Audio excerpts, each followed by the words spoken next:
Blabberbrains. How about did you serve with Dan Bongino at all?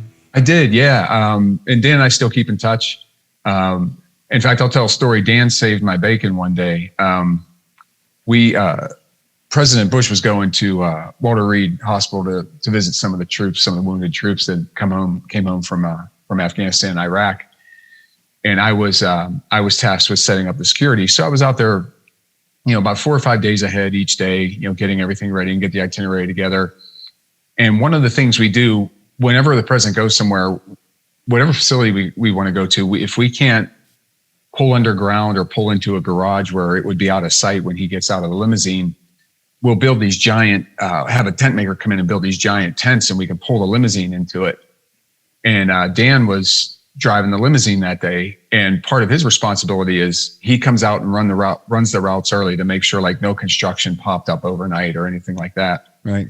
So he comes trotting into Walter Reed and he grabs me. He goes, "Hey, Jeff, they got your tent up outside." And I'm like, "Oh, okay, great." And he goes, "Yeah, brother, it's too low." And I'm like, "What?" And we go out and look at it, and they didn't extend the poles high enough. And so he and I just went around and extended them. It was an easy fix. But had they tried to pull the limousine in there and had to stop because it wouldn't have fit, that could have been the next week they could have said, "Oh, hey, we got your orders. We're reassigning you to Jersey City or Anchorage, Alaska, or something like that." So yeah, not pleasant. Yeah, so I still occasionally thank him for that one. So that's good. That's a good story. So what is the connection, as far as you know, with the Men in Black and Secret Service? Is the Men in Black, are they with the aliens, or are they with the government? Yeah, they're a whole other agency. Yeah, we don't go near those guys. Okay, because there's talk that they are with the aliens. Yeah, and I'm sticking with our theme from before. We were talking a little bit about UFOs, since UFOs have been making their way around the news lately. So, and aside from, the whole thing with the Men in Black movie came from these sightings of Men in Black. Interestingly enough, and we were also talking about cryptozoids and stuff like this with Bigfoot and stuff like this. But, the urban legend is the Mothman. I'm not sure how much you know about the Mothman of West Virginia. And if you dig deep down into that story, there's like layers and layers and layers to that story, including UFOs involved with this whole thing, and Men in Black showing up in the town of Point Pleasant at the time of the Mothman being there, and they're driving these old 40s cars, 50s cars that look like they just rolled off the showroom floor, they said, and you would hand them a pen and they didn't even know what the heck to do with the pen, like they didn't know what it was and stuff like that. It's just the weirdest stories about these people.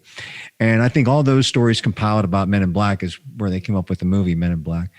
But so you never had that duty? You never had be Secret Service for an alien or something like that? No, but I would have relished it. I'm a big, all I know is I go out with my kids some nights and we stand and we look up at the sky.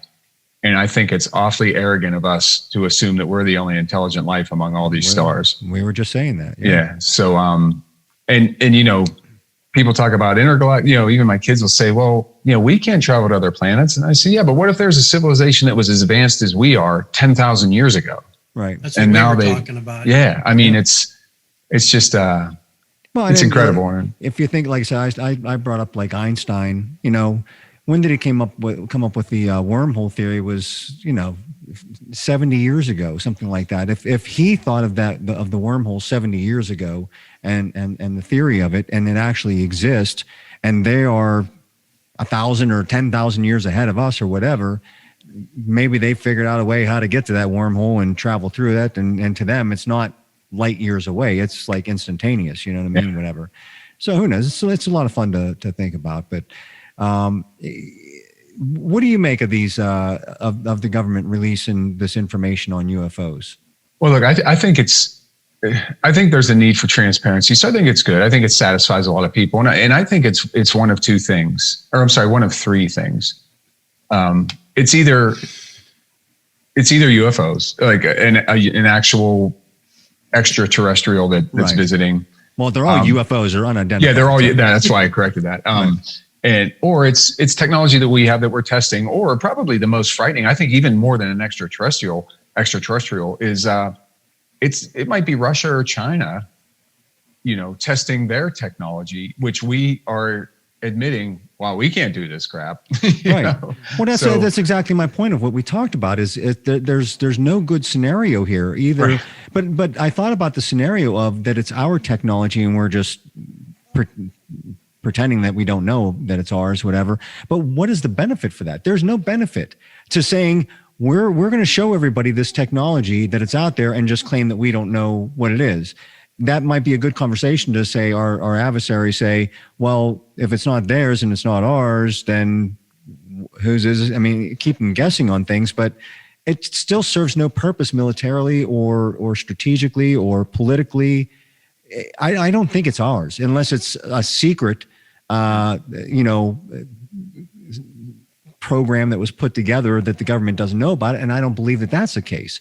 So I'm with you. This is either foreign technology to the United States that someone's figured out how to do this stuff and they're messing with us, because these things keep showing up over our military bases, or it's extraterrestrial. Either way, it's not good. Right.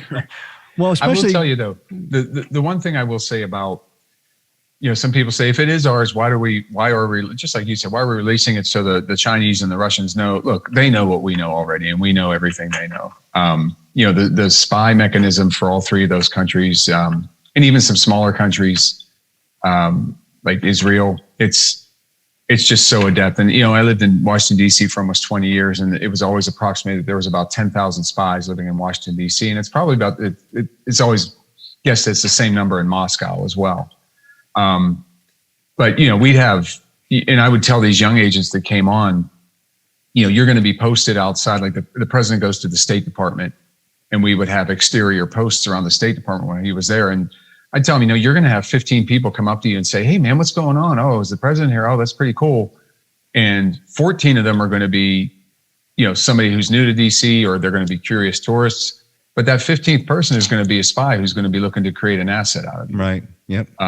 So, I just told him give everybody the same answer. There's no need to lie. I always got a kick out of the guys who say, oh, I can't tell you what's going on. You know what? There's freaking limos and SUVs. You can see what's going on. Yeah. I mean, the president's here. He's visiting some of the employees at the State Department to make a little speech. Oh, okay, great. And they go on their way. Well, I said, tell people, but don't tell anybody anything more. And if people press you, that's when you just say, oh, excuse me, I gotta, and then you walk away. It solves the problem.